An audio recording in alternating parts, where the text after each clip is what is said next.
Have you ever heard a sound so quiet it rips your world apart? For me, it wasn't a gunshot or a scream. It was the soft click of our bedroom door latching shut at 2:17 a.m., when I was supposed to be the only one home. I lay there, frozen, staring at the ceiling of our Chicago apartment on North Clark Street. The one my wife Sarah had insisted was a steal. The air turned thick, heavy with a secret I could suddenly taste. Every nerve in my body screamed that I wasn't alone, that something was fundamentally wrong. I held my breath, listening to the muffled whispers from the other side of the door, and in that moment, I knew my life, the one I'd carefully built, was already a memory. If you genuinely enjoy our stories, please subscribe to the channel. Tell us where you're from and what time it is right now. It's always fascinating to know how far our story flows. It started subtly. A new perfume on her clothes, a floral scent that was nothing like the vanilla musk she'd worn for years.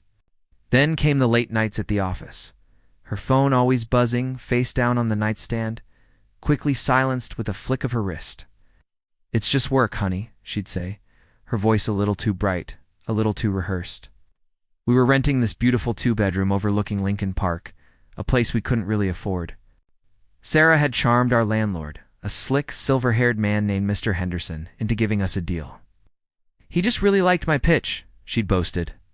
But I saw the way he looked at her when he'd stopped by for inspections. It was a look of ownership. The slow discovery was a special kind of hell. A receipt for a dinner for two at a place I'd never been, tucked into her coat pocket. A credit card statement showing a charge for a room at the Drake Hotel on a night she was supposedly at a conference in Schaumburg. Each piece of evidence was a small, sharp cut. More manipulative. When I'd ask about her day, her answers were clipped, dismissive. "You're being paranoid," she'd snap, turning my concern into an accusation. "Maybe if you were more ambitious, you wouldn't have time to sit around and imagine things." She and Henderson felt untouchable, wrapped in their shared secret. I saw his car, a gleaming black Mercedes, parked down the street from our building late one night. He was waiting for her. They thought they were invisible. The breakdown happened on a Tuesday. I came home early, wanting to surprise her, and found a pair of men's dress shoes, expensive ones, not mine, kicked off by the door. I heard her laugh from the bedroom, a throaty, unrestrained sound I hadn't heard in years. My heart didn't just break, it detonated. I backed out of the apartment, stumbling down the stairs, and walked until my legs gave out. I sat on a bench in the park, the Chicago skyline blurring through my tears, a ghost in my own life. That was the end of the loyal husband.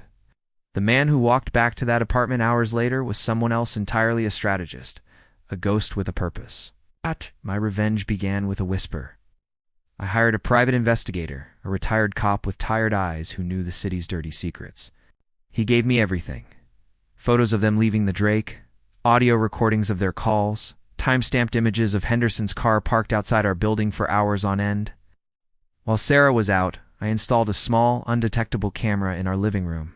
It was a violation, I knew, but so was the lie I was living. I watched the footage, my stomach churning, as Henderson would let himself in with his own key, greeting my wife with a kiss. They'd drink my scotch, sit on my couch, and laugh about how oblivious I was. He called me the worker bee. She just smiled. Oh, the lease was in both our names, but the security deposit, a hefty $5,000, had come from my inheritance. That was my leverage. Contacted a lawyer, a shark in a 3-piece suit, and laid out the evidence. He grinned. "This is beautiful," he said. The plan was simple and brutal. First, I drained our joint bank account, leaving just enough for her to see the zero balance. I transferred everything to a new private account. Next, my lawyer drafted a notice to terminate the lease, citing a clause about unauthorized occupants and cute illegal use of master keys by the landlord. We sent it directly to Henderson's property management company, bypassing him completely, along with a formal complaint detailing his predatory behavior.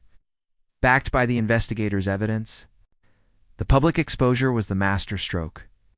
Sarah's parents were deeply religious, pillars of their community back in Ohio. I arranged a trip for them to visit, telling them I had a special surprise. I also invited Sarah's boss and 2 of her closest work friends to a belated housewarming party on the same evening. The night they all arrived, I was calm. Sarah was furious about the empty bank account, but tried to keep up appearances. As everyone mingled, I dimmed the lights and turned on the large TV mounted on the wall. I put together a little slideshow of our memories here, I announced. The first few images were of us, smiling. Then the screen cut to a crystal-clear video. It was from my hidden camera. It showed Henderson walking in, Sarah greeting him, their embrace. The room went silent. You could hear a pin drop. Sarah's face went white as a sheet. Her mother gasped, and her father just stared, his face a mask of stone. Her boss looked at her with pure disgust. The final trap was legal. The lease termination was accepted. Because of Henderson's breach of contract, the security deposit was to be returned to me, and only me. He was also facing a lawsuit from his own management company and an ethics investigation. Sarah was fired the next day for conduct unbecoming of the company. Her parents told her not to come home. She called me screaming, crying, begging. I didn't answer. The last I heard, she was staying on a friend's couch, buried in debt and shame. I never saw her again. Sometimes, late at night, I walk past that apartment building. The lights are on in what used to be our window, but it's just a stranger's home now. The only thing I took with me was the silence that started it all. The end.